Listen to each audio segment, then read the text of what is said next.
¿Qué era trabajar en el Estado cuando el Estado estaba constituido como un Estado terrorista? ¿Qué vivían estas compañeras y compañeros?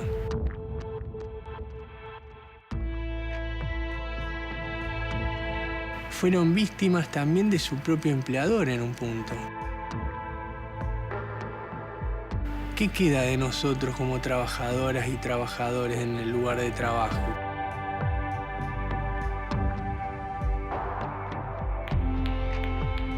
¿Qué documenta nuestra presencia? ¿Y el legajo laboral?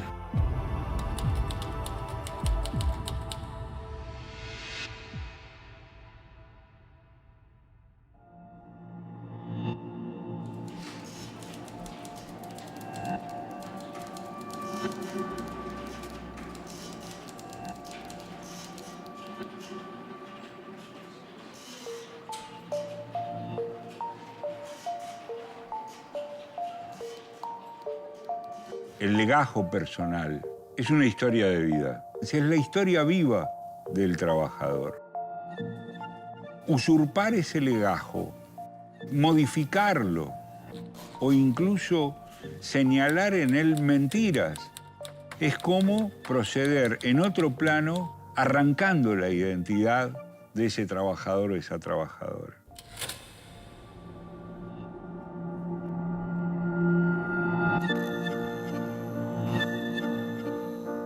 Mi nombre es Julián Franco Escabiolo, coordino la Comisión de Trabajo por la Reconstrucción de nuestra Identidad. Trabajamos recuperando la identidad de cada compañera y compañero trabajador del Estado detenido o desaparecido.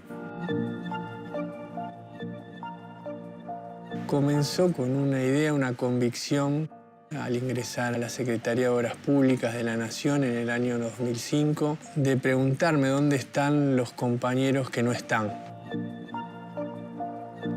Me acerqué al Archivo Nacional de la Memoria, empezamos a trabajar investigando los nombres de los lugares de trabajo, con el sistema y el registro de víctimas del terrorismo de Estado y empezamos a tener las identidades de las compañeras y compañeros, ¿no?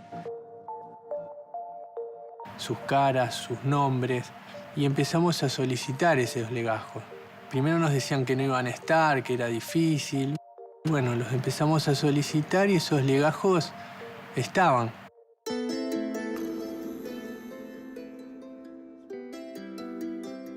Me llamo Maite Fleischmann.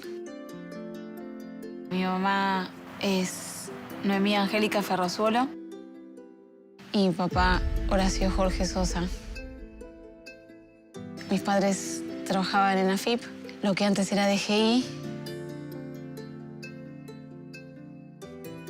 Mi papá trabajaba y militaba.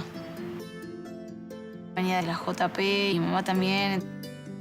Mi mamá estudiaba psicología y estaba terminando la carrera. Mi mamá tenía 28 años y mi papá tenía 30 cuando los mataron. Mi nombre es Karina Inadi Castro. Mi abuelo Adolfo trabajaba en la línea Urquiza, en la estación Lynch, en la parte de administración. Y un tío también era conductor de la línea Sarmiento. Mi vieja, Graciela Campolongo, es desaparecida. Trabajaba para Belgrano Norte en el año 76 en las oficinas de Maipú 4, en la parte de administración.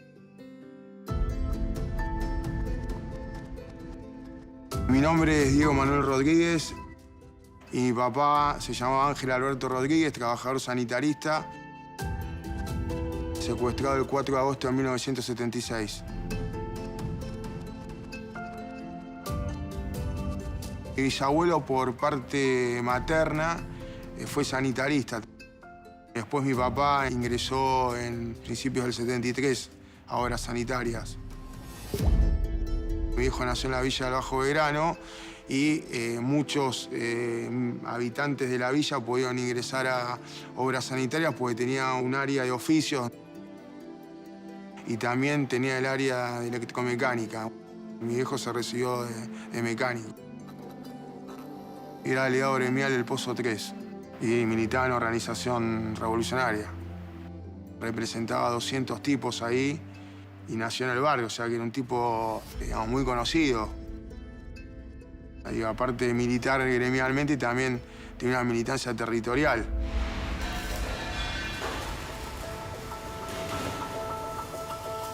Soy Carlos Girotti, trabajador del CONICET. La actividad sindical en tiempos de la dictadura genocida persistió a pesar del terrorismo de Estado. Y no solamente persistió, sino que la resistencia del mundo del trabajo a la brutalidad de la dictadura genocida se mantuvo a lo largo del tiempo.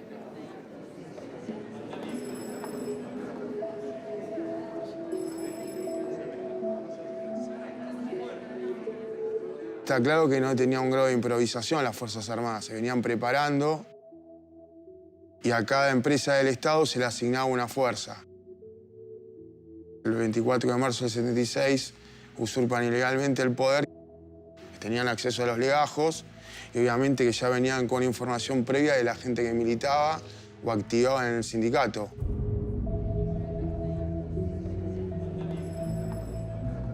Un legajo contiene todos sus datos referidos a su domicilio, la composición de su familia, a veces a su identidad gremial, sindical, su afiliación política.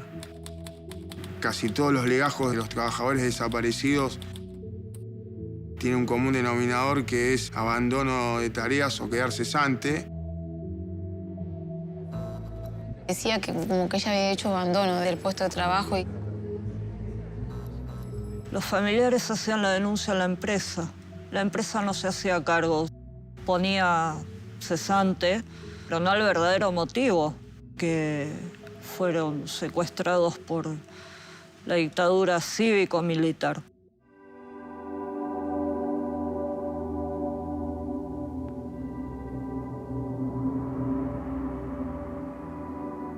Por supuesto que en ningún legajo ha aparecido, porque esto hubiera sido aceptar por parte de los militares genocidas lo que estaban haciendo, de que tal o cual persona fue secuestrada según la denuncia presentada por su familiar en su lugar de trabajo.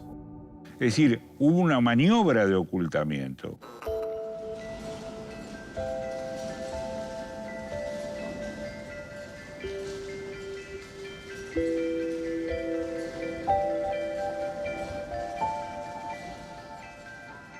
Empezamos a ver que esos telegramas en muchos casos eran respondidos por sus familias, padres, madres, esposas, esposos, diciendo que habían sido secuestrados unos días antes, que le guarden el puesto de trabajo. Bueno, empezamos a tomar dimensión de la persecución del terrorismo de Estado en el ámbito del empleo público y a su vez la injusticia con la que quedaron inscriptas.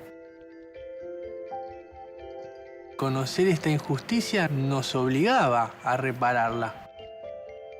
Ahí empezamos a recorrer los ministerios, todas las dependencias públicas, organismos descentralizados, buscando, investigando, recuperando historias laborales, testimonios. Y empezamos a ver que, aunque hay culturas internas y los legajos pueden ser diferentes en su composición, las herramientas de persecución y la persecución y el cierre de los legajos era el mismo en todos los ámbitos. Entonces empiezo a trabajar en la elaboración de un proyecto de decreto para que se inscriba que la verdadera causal fue que fueron víctimas del terrorismo de Estado. El decreto es el 1199/2012. A partir de ahora, en las reparaciones, esos legajos empiezan a decir que la verdadera causal de baja fue que fueron víctimas del terrorismo de Estado. El legajo nos acercaba la historia de las familias de los compañeros, ¿no? Y al recuperar la documentación, el primer sentimiento que nos vimos, vamos a comunicarnos con su familia.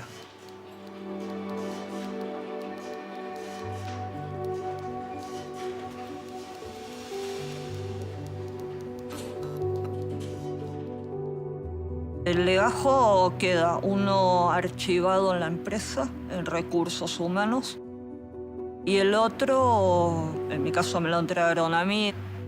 Estaban las cartas de mi abuelo, que él muchas veces se sentaba en el comedor con su máquina de escribir y escribía las cartas ahí, explicando la situación, las respuestas del ferrocarril. Estaba también el telegrama que le habían mandado. Los legajos quedaron así por años, cesante, y no era el verdadero motivo.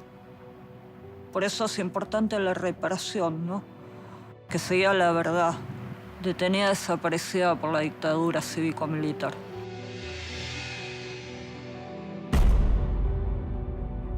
Y es simbólico, aunque no parezca, es muy simbólico. La verdad que es muy emocionante. Lo tenés más cerca. De repente es una persona. Primero de toda la información, o sea, quién es la madre, el padre, el tío, el tatarabuelo, no sé, como todo, dónde vivió, si se mudó.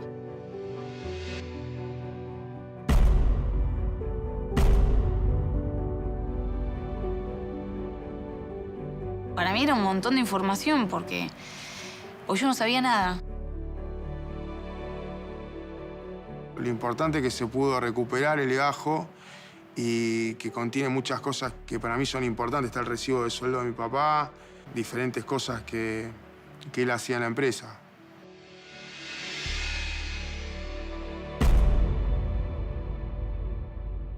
Que el Estado sea responsable de lo que pasó me parece como re sanador. Y que eso quede plasmado es un papel que no es poca cosa.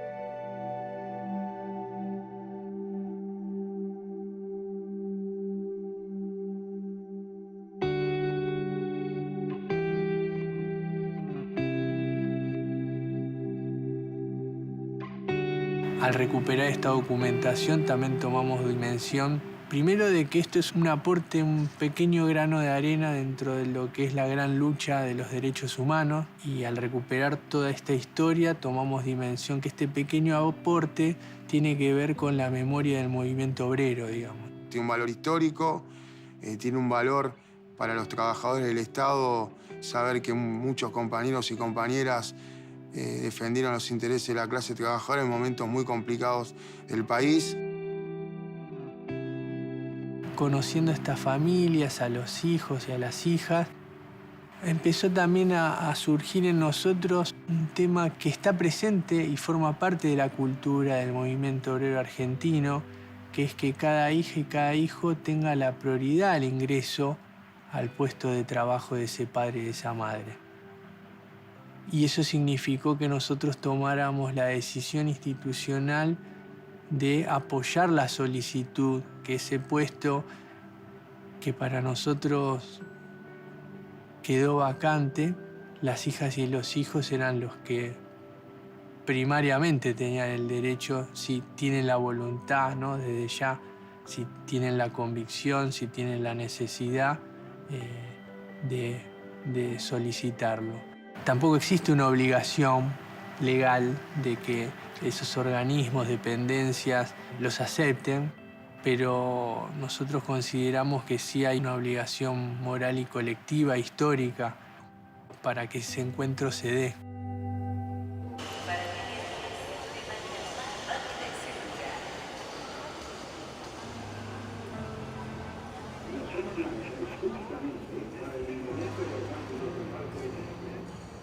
Yo fui el primer caso en entrar al ferrocarril. Soy operadora de circulación y hacemos el monitoreo de la velocidad de las formaciones. Empecé porque se comunicaron de los organismos de derechos humanos para contarme de una ley decreto. Para nosotros es una reivindicación, de que en un punto se hizo justicia, que la huella de nuestros viejos no quede en el aire.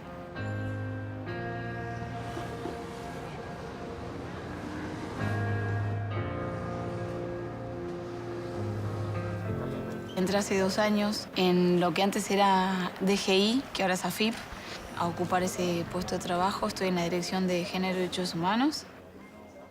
Nunca había trabajado así en este tipo de instituciones y como me parece como en un punto re ajeno y al mismo tiempo es como que me parece como que toma mucho sentido. Son pavadas, pero cuando entro con la tarjeta digo, pensar que hacían esto todos los días. O voy por los pasillos y digo, uy, seguro que caminaron por este pasillo.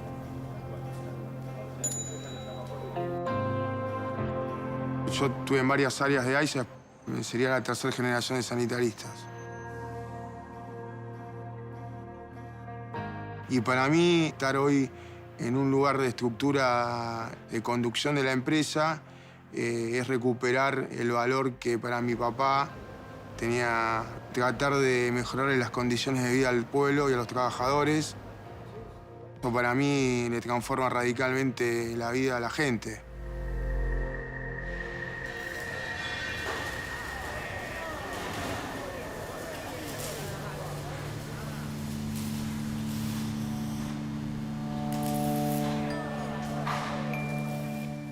La restitución del puesto de trabajo a un familiar de un desaparecido, una desaparecida, es no solamente un gesto de recuperar la dignidad de aquel trabajador o trabajadora, es también cimentar la memoria y hacer que ese puesto de trabajo sea una manera de honrar a quien fue reprimido, de quien fue torturado, quien fue secuestrado y desaparecido.